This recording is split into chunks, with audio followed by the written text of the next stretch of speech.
ඉතින් අද සීලුම් දෙනාව සාදරයෙන් පිළිගන්නවා අපි නොදන්න ලංකා ඉතිහාසෙ විදිහින් අරගෙන එන තවත් වීඩියෝ එකකට. ඉතින් අද මම මේ වීඩියෝෙන් කතා කරන්න යන්නේ ලෝවාටා ප්‍රෝග්‍රෑම් එකේ එපිසෝඩ් එකක් නෙමෙයි.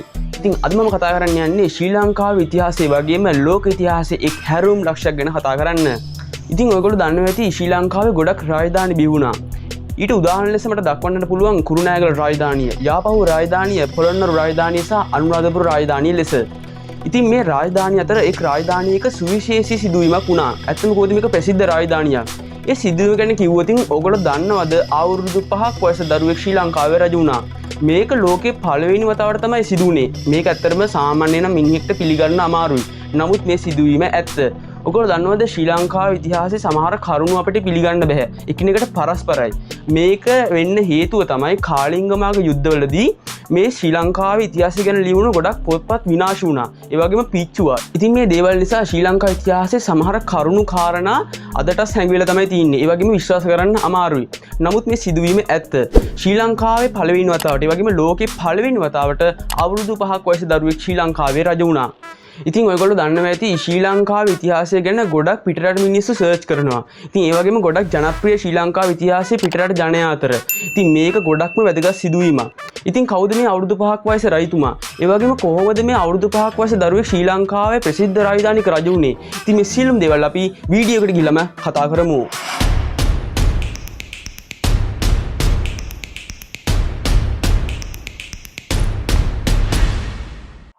වයස අවුරුදු 5 කුඩා දරුවෙකු රජ වෙනවා කියන එක සාමාන්‍යයෙන් මිනිහෙක්ට අදහා ගන්න බැරි සිදුවීමක්.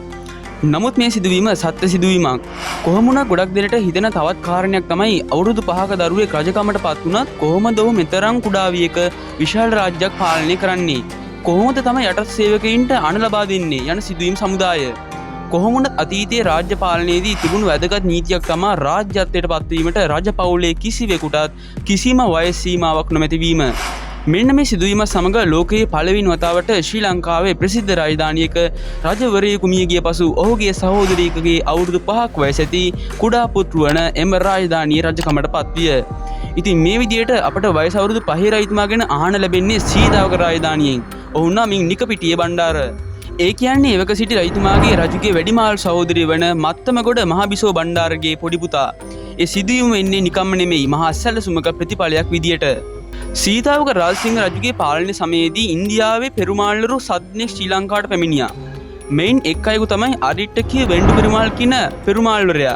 ඔහු තරමක් කපටි පුද්ගලයෙක්. ඒ නිසාම ඉතා කෙටි කාලයකින් රජු සමග හිතවත් වීමට ඔහුට හැකියාව ලැබෙනවා. ඔය අරිට්ටකී වෙන්ඩු පෙරුමාල් ගැන මම ඉතාමත් පැහැදිලිව කතා කරා ශ්‍රී ලාංකීය හෙළ නිර්මාණයක් වන බැරන්ඩි කෝවිල ගැන කතා කරද්දී. හැබැයි මේ සිදුවීම සිදුවන්නේ බැරන්ඩි කෝවිල නිර්මාණය වුණාට පසුව. කොහොමාරි මේ අරිට්ටකී වෙන්ඩු පෙරුමාල් මාන්න පෙරුම මොහොට්ටි කියන සිංහල නමින් ලංකාව තුළ පෙනී සිටින්නේ පළමුවන සීතාවක රාජසිංහ රජුගේ ආශිර්වාදයත් ඇතිවමයි.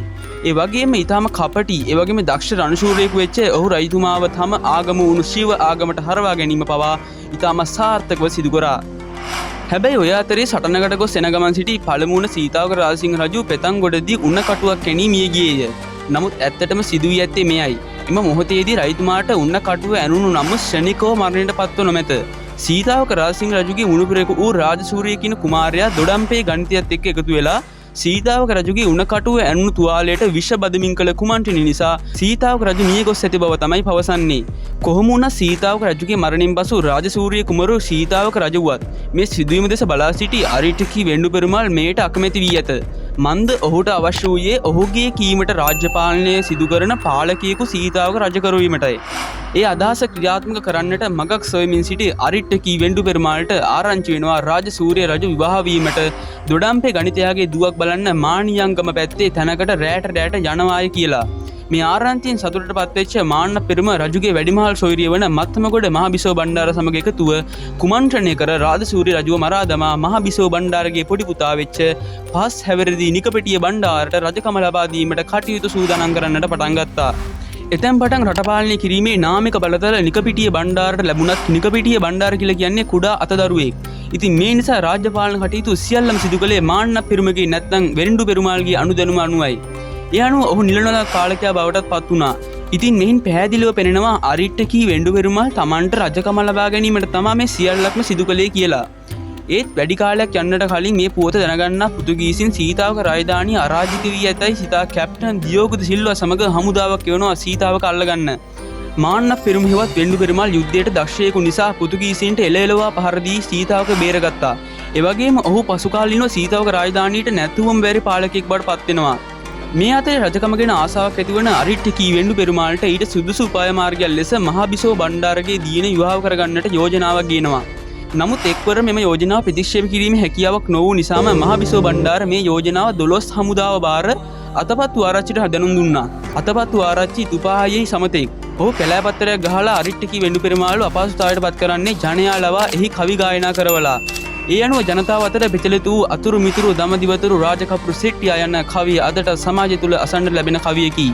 කොහොමුණ සිදුව ලැජ්ජාව නිසාම අරිට්ටකී වෙන්ඩු පෙරුමාල් පසු කාලීනව පෘතුගීසින් සමග එකතු වී ජයවීර බණ්ඩාර නමින් බෞතිස්ම ලබාගෙන පෘතුගීසින් සමග ඇවිත් සීතාවක රාජධානිය යටත් කරගන්නවා. හැබැයි රජකම ගැන කුමන්ත්‍රණයක් නිසාම අවසානයේදී පෘතුගීසින් අතිම මිය යන්නටත් ජයවීර බණ්ඩාරට සිදුවෙනවා.